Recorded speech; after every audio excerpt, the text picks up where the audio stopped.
These days, because of how like volatile social media is, people are buying stuff every day.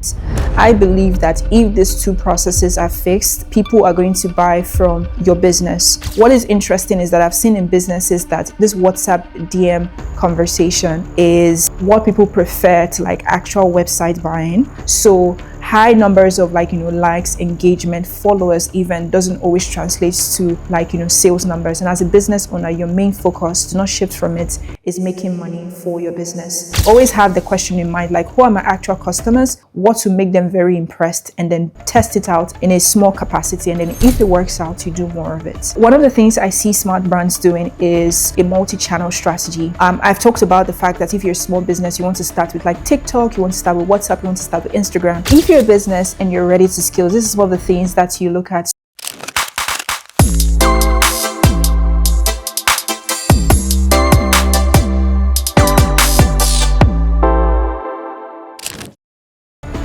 My name is Gift Arku. I am a product and content marketer. I currently work for a B2B SaaS company, but I've worked for several e-commerce lifestyle businesses across the continent, and I've made several millions for them.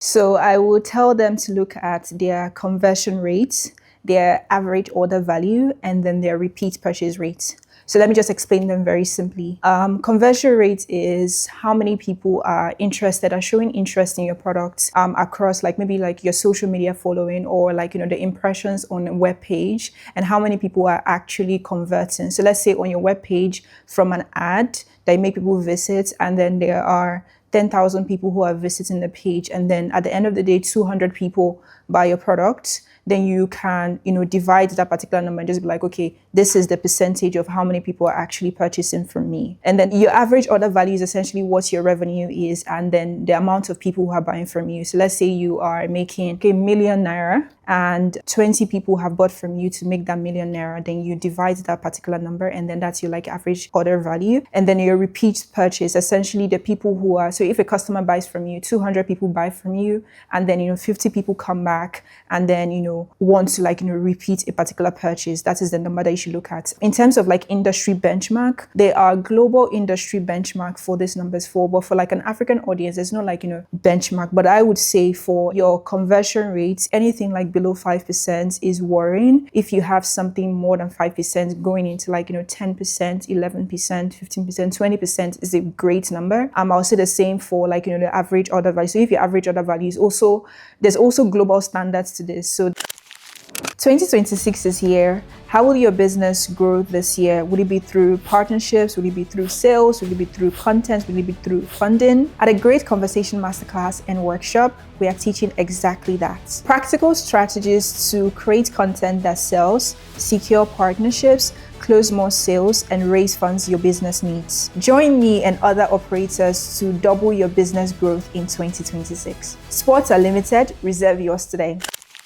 In my research, I was seeing for fashion industries, for luxury fashion is about $300 for an average order value, and then for devices is about $100. But there's no real benchmark for Africa because of how fragmented our market is. But you want to just make sure that if your product is selling at, say, 10,000 naira, your average order value is looking close to that number. And a good way to also look at an average order value is that most businesses in Nigeria or across Africa, they have brick and mortar stores, and they also have online stores. And you want to make sure that the revenue that you are getting for these two sources of channels for you, you're able to measure it. So where you're saying that, okay, 100 people visit my store and I'm getting this amount of money from the people who come and visit in the store, and then 1,000 people are following me and I'm able to get this number of people that are buying from me online. So you know which particular channel is bringing the most value from you, and know how to feed in resources and get more from that. And of course, repeat order value, there's also how you treat your customers. We can talk more about this later, but how you treat your customers and they are coming back. So you just want to have one-off purchases. These days, because of how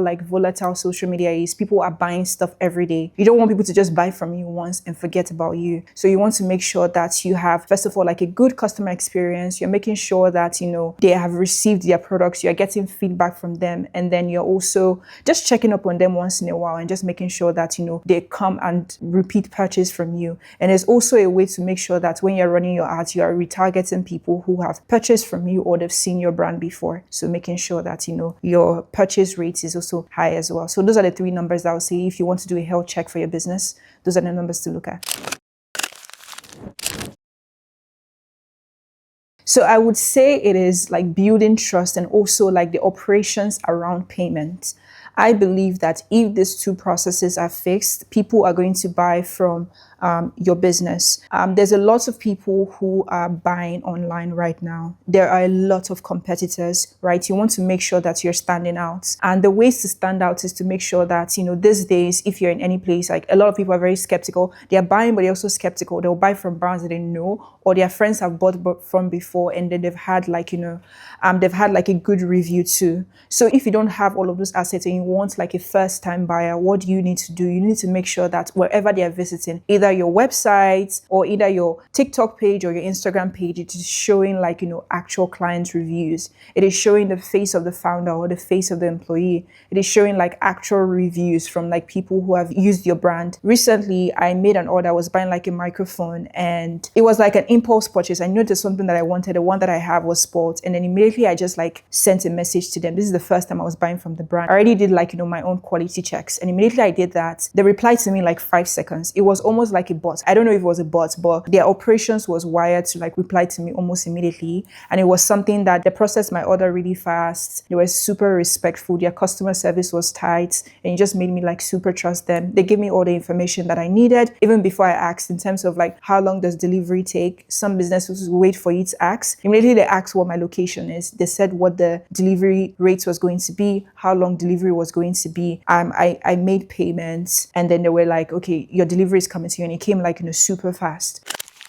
2026 is here. How will your business grow this year? Would it be through partnerships? Would it be through sales? Would it be through content? Would it be through funding? At a Great Conversation Masterclass and Workshop, we are teaching exactly that. Practical strategies to create content that sells, secure partnerships, close more sales, and raise funds your business needs. Join me and other operators to double your business growth in 2026. Spots are limited. Reserve yours today. So these are some of the ways, like if you want people to, so once you're able to like build trust and also like your payment processes, you want to make sure that, so when I was paying to this particular business, they had like a business account, which I think every business should be doing already. So have a business account to just show that, okay, this particular business is very legit. And then the payments was like, super seamless. Businesses can take like, the extra effort to also have their website to make sure that they're testing it every day and their payment processes are going well. Once this like, 2 factors are done, then you can make sure that every other thing follows. People would buy from you. Another example is like personally, I have like a small guide that I created and I just like forgot about. And then once in a while, I get like people just like purchasing. I'll just get like, a purchase order because I already like, worked out the whole payment process. I've also like, built some online credibility for myself. So I don't even need to even sell. I check the person's name. Is nobody that I know. The person just like, bought the digital product. So if you're able to fix these processes, selling should be easy. Let me start with like, African market is very, very fragmented. It's just very, very good to like understand like where the people in your jurisdiction, they are buying. I'm going to speak from like, the aspect of like, Nigeria, which is mostly where I've sold before. And I would say that a lot of Nigerians are very used to very personal type of like, buying. So that's why a lot of people, they run their entire businesses through like WhatsApp DMs. And they have like, a WhatsApp shop where they're able to like, put their inventory and then they can have conversations, or they have an Instagram or a TikTok account where they put like, their WhatsApp messages and then people do a WhatsApp DMs. And what is interesting is that I've seen in businesses that this WhatsApp DM conversation or this particular channel is what people prefer to like actual website buying. website buying is not something that is very common with like, Nigerian buyers. You see a lot of it, and it's good to have it in terms of like credibility, in terms of like SEO, in terms of like Google recognizing your business, which will help you in the long run. But you want to make sure that you are meeting people where they are. You want to make sure that people who are used to like informal buying are able to like, get access to your business. So if you can manage that particular operations, make sure that WhatsApp DMs are something that you're doing. And I've mentioned this before, but this is like Instagram and TikTok, especially if you have like an e-commerce store, you're selling like, products that, everyday citizens are using every day. You want to make sure that you're on Instagram and you're in TikTok, which is like the biggest places where people are shopping these days for their day-to-day products. And which means that you're putting your content out there for them to be able to purchase from you. In terms of like, a bad channel, as a content marketer, I think it's going to be sacrilegious for me to say a channel is bad, because I feel like all channels, even the unpopular ones, have their use and they have their values. And sometimes it can just be like a channel where you post things. There might not be like, direct purchases from there, but all of these things come together and accumulate, and they help like the business in the long run. All I can say is like choose the channels where you and your team are able to like manage successfully, right? So you don't want to pick 10 channels at the same time. That is going to be exhaustion. You want to pick the 3 main ones, essentially for you to start getting early traction for your businesses. So go into the WhatsApp, go into the TikTok, and go into the Instagram first of all. And then before you then now expand into other channels as you keep growing, as you keep like increasing like in brand credibility, as your team like increases. So no channels are bad, just like, start from where you are. Okay, so I'll give 2. So it's like, let's go viral, or like, let's maybe do like a random giveaway, which is literally throwing money at something without like, understanding or testing first before realizing that this is like a good way to spend your money for your business. So let's talk about like, virality. Virality is something that any average person now, and I'm talking about average, not as an insult, but just like we're all pretty like average. We're just like humans. And then everybody right now can go viral if they talk about something interesting, right? It is not something that is like, particularly special. So putting the pressure on your marketing team to go viral or to go big with your content, it is like way too much pressure. And it is not even something that is going to help your business grow. Because I also speak to marketers who have businesses where they're able to get really good numbers for their businesses. And then the question now becomes, okay, we're getting all these interesting numbers. Where is our sales? So high numbers of like, likes, engagement, followers even doesn't always translate to like, sales numbers. And as a business owner, your main focus, do not shift from it, is making money for your business. So what should you do instead? You should create content, like a content engine where you're putting all of this interesting content, which may go viral, but you're just putting interesting content that entertains your potential customers, prospect, and informs them about your product, but not in a way where it is like high pressure, but in a way where you're just like, telling them a story, trying to give them information about like your particular brand to feel something for your brand. And then you create that content engine where it's like repeatable. You're doing all these things repeatedly so that if one of your content goes viral one day, then people come into your particular business and then they're able to see all that you're selling and they find you super interesting, and then they buy from you, or they stay and they become like, a loyal person and buy from you like eventually. 2026 is here. How will your business grow this year? Will it be through partnerships? Will it be through sales? Will it be through content? Will it be through funding? At a Great Conversation Masterclass and workshop, we are teaching exactly that. Practical strategies to create content that sells, secure partnerships, close more sales, and raise funds your business needs. Join me and other operators to double your business growth in 2026. Spots are limited. Reserve yours today. The second thing is obviously do giveaways or just throwing money at something. Me being a marketer is like, oh, obviously I want like, management to give me like a very huge budget to go over something. But if I do get a huge budget and I want to try something new, I'm not putting like, very big money into it, or saying that, okay, this has worked for a particular brand, and because of that, I'm going to push like all my money into it, which is like doing giveaways or like, paying like a huge amount of money to one particular influencer. So what I would say is just test. test, do a lot of testing. There's a lot of like new marketing tips. There's a lot of like new marketing tricks and tips that is coming out every day. There's a lot of like, avenue and strategies. You can try giveaway, but you want to make sure that if you're doing a giveaway and you sell a luxury product, there's a disconnect with that because you're trying to get your actual customers. Always have the question in mind, like, who are my actual customers? What to make them very impressed, and then test it out in a small capacity. And then if it works out, you do more of it.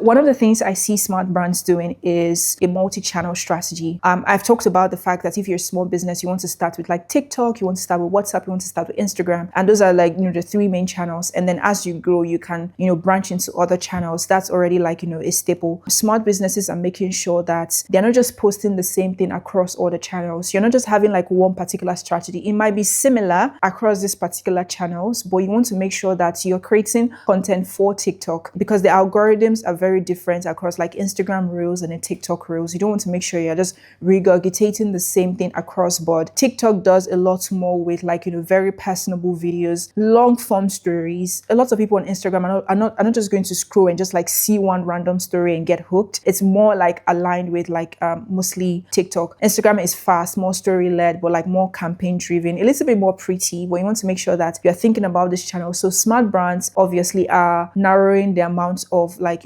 channels that they are involved in to like, what they can handle. It can even start with as little as WhatsApp first before you go into like Instagram, before you then now go into TikTok, but make sure that it is something that you can handle and be consistent in. And then when you have like, those different channels, make sure that you're learning about the strategies of those platforms and you're pushing out content that fits into those platforms and work for them.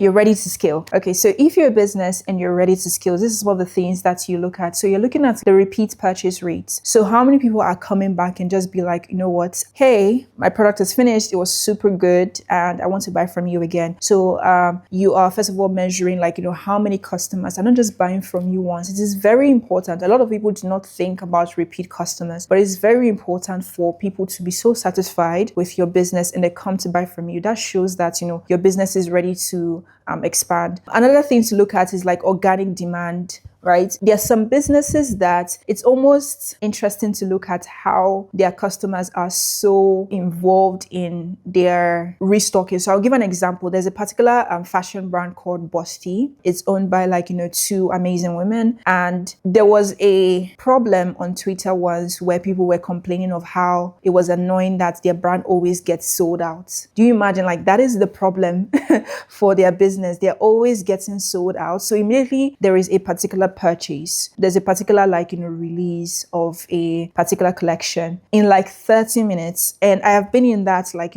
purchase stream before. In 30 minutes, if you snooze, you're going to lose. And then they're sold out till like maybe the next month. That is a business that I would say is a very, very perfect example of a business that is ready to scale because it's like high demand. When people are just like naturally talking about your product because it is so good, it makes them feel very confident. It is doing what, your product is like meant to do for them. And then you're even, so there's like organic demand because when people buy a good product, they are so excited to talk about it. I would say from like skincare products that I get, makeup products that I get, fashion products that I get, lifestyle products that I get. If I get it and it's super good, I'm going to talk about it with my friends. If I'm a creator, I talk about it on social media. So if you see people just like naturally talking about your product, you're always like just getting like, organic demand. It's not like you don't have to like practically sell anymore because your customers are doing it for you with like free content, free conversations happening around your products, and even complaints like this around like, oh my goodness, I have been waiting for this product to be out for months. That's when you should start thinking about scaling your operations, your business, because more people are ready to buy from you. So this is something that I believe if every business does, is going to completely transform them because we're in a market where trust is very low among like, consumers and also like, business owners. And that is like, great customer experience. Right now, we are in a situation in Nigeria where a particular business owner is suing a customer for giving a bad review for their particular service. And it's really interesting, like, how that power play is happening, but also just like how businesses can stand out if they just like give like very good customer service. It's kind of like that thing where you already expect like, business owners to be a little bit rude. So when there's somebody that is just like super nice and pleasant to you, you are a little bit taken aback and just be like, oh my goodness, I'm super surprised and I'm happy that you did this for me. So I would say that something that I know we've talked about trust a little bit, which is something that you should build with your website, with your pages, wherever like, your business surfaces itself. But you want to make sure that your customer experience is not overlooked. You are attending to queries. Something that I have been doing recently is that when I'm about to like, buy a product, especially if it's a brand that some people have been giving good reviews about, I just do like a quick search on TikTok and I just like see what reviews generally people have about the brand. Or I go on Google and I see like maybe if it's like more of like a global brand that I know like not just people in Africa or Nigeria are using, I would do a Reddit search and then I see people's like actual non-influenced review on it. Then I just like, okay, this person has a very good review. This person has a good result. And when there's a particular bad review, I check the comments and see what people are saying that, oh, I had a pretty pleasant experience. Did you get this resolved? You see like what the conversation is happening around that. So it is super paramount because people are searching. People are trying to make sure that they are buying from businesses that respect them. And if you are a business owner and interested, your customer is your most important person. And I know that some customers can be a little bit weird, but just focus again on what your end journey is, which is converting that customer, getting their money and also getting them to like, repeat purchase from you. So just be as pleasant, have like a standard rule of practice, have standard ways to like answer your questions. And if they're rude, you know how to also answer in a very respectable way. A lot of, especially I see global brands are doing things that are super interesting these days. And I know they seem like very, very production heavy and very expensive, but there are ways that we can actually translate that to our content here. So I'll give an example. There is this hair brand. I think I'm wearing one of their hairs. They call Regal. They recently did an ad. The ad was a potential mother-in-law stopping the daughter-in-law on the road and just like saying, I'm going to give you money to leave my son alone. And then, she was just like, no, I'm not going to like, leave your son alone. I think that's how it goes. And then she was just like, okay, what if I give you hair? Obviously. So this fits into like the narrative. First of all, culturally, there's a lot of stories around that with like, mother-in-laws. Although I've not seen that practically happen in real life, but it's something that is portrayed in our movies, in our culture, art. So it was a very interesting, and that is a way where brands can build very story-led campaigns that can fit into like, cultural context. And you can actually build sort of like a short film that is not heavy production, but just something that's supposed to talk about your brand. Like go above and beyond. If you look at this particular brand, Regal, I think that they're one of the brands who are nailing this really well, where they are doing unconventional ad pieces, where there's a particular influencer that is sitting in the middle of the market doing the makeup on her face, and it is super interesting to see how those campaigns run. I would say does this story-led campaigns. And other things that global brands are doing that I think that people should start adopting in Africa is this series-led approach. And I think a good example of where I've seen this is like in Style magazine, where they will bring like a particular influencer, and the influencer is part of their staff for a particular period, and the person talks about like intern experience, and they will interview like different members of the team. So just like a series where it's like The Office. So it doesn't have to be The Office if it's like, in Nigeria or in any parts of Africa, and give me something that is true to like a cultural context where everybody's going to understand. But just like a short series where you're playing out something. And now we have AIs and you can just like think about, okay, this is something that everybody's talking about. How can I do a short series that can tell a story, and then it's just like episode 1, watch episode 2, watch episode 3. And all of this might be a little bit like production heavy. So let's talk about something that's a little simpler. So let's talk about thought leadership, right? Some people, when you go to brands, you just see a lot of like, pretty images. You're not seeing the video of the founder. You're not seeing the video of any of the employees. You're not seeing them teaching about anything. You're not seeing any video, because our world is like very video led. Video attracts more people than text, even though like, there's this argument that people should be doing more reading, but you want to make sure that you are balancing the skills. For people who prefer prefer reading, you're doing your normal carousels. And for people who prefer video, you want to make sure that you are talking to them. And every time, depending on the brand that you're trying to grow, there are some quick brands that just sell like, they're just reselling things. Maybe they don't need to do that. But if you're a brand and you're trying to make people remember who you are, then you want to talk about like, the history of your brand, why you thought about that particular business. Or like the founder can have like a particular page, his or her own page, and they're talking about how business is going for them, the highs and the lows, the businesses, just like funny stories running a business in Nigeria. Like if you even search that, you don't see a lot of business owners talking about like their frustrations. What we see these days is like, the success stories, and we don't see like, that human touch that makes people just feel like it makes your brand be remembered. There's this luxury fashion brand called Kilenta. I remember that I studied the name, like I started remembering the name, even though I knew about the brand or their looks for a long time. I started remembering their name because I saw a video of the founder where she was talking about, how I think she's under 30, she's running a luxury fashion brand. She's been featured in like Vogue, I think, correct me if I'm wrong. And then I just thought that was super interesting. She was talking about like her story, her fashion story, how she got into fashion. Just that particular story has changed everything for me. So I think a lot of businesses should start looking into thought leadership content, founder content. You want people to think about a face when you have a brand. I know there's been a lot of like contradiction online, but there's this particular brand called Kuda. They have a particular girl who does this like short ads and quips and like meme like and then videos for them. People were just talking about how they don't like her face recently. But then the thing is that it is working for them. They don't like her face, but they remember her face. You don't need people to like your brand. Obviously, you need to have good customer experience and everything, but you want people to remember you, because remembering is how people will stay loyal to you and then become like,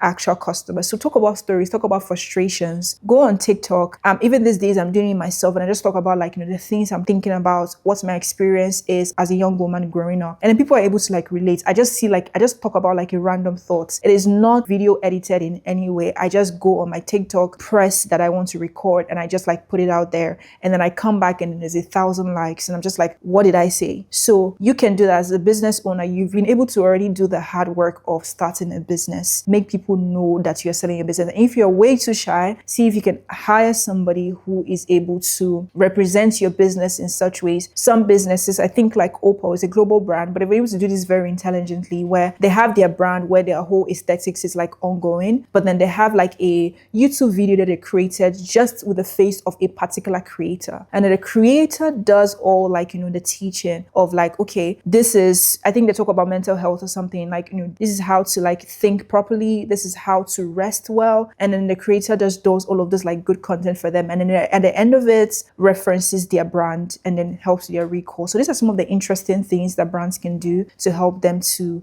stay in the minds of their customers.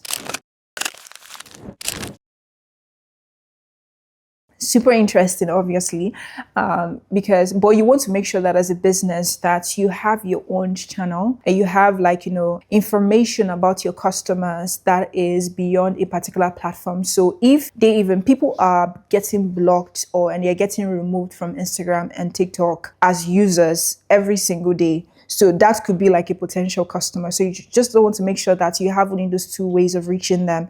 So what do you do then? You want to make sure that if you're starting from these channels, you have something else that I don't think like phone numbers is going to like get extinct from like, the African market anytime soon, or even from the world. So you have their phone numbers where you can reach them through calls, through SMS, through WhatsApp. They also have their emails, which is also a way to like own channels where you can use like, email platforms. You can use Gmail to like, send quick messages to them and then, let them know that you are still around. You keep them top of mind. So the idea is to make sure that you're making your customers know that they can see you in different places. And obviously, if you're an online business, you're getting to a place where there's like a physicality to your location where people can just like stop by, see where you are. But if you're not able to do that, make sure that you're getting their number. So if they're obviously buying from you, then you're getting their number, their email address, you ask them that particular information. Or if they're on their website, you can just be like, okay, 20% off if you register for our newsletter. All of those different things. You're making sure that as you're engaging them in all of these channels that you do not own, you are getting them into like a place where you own them, even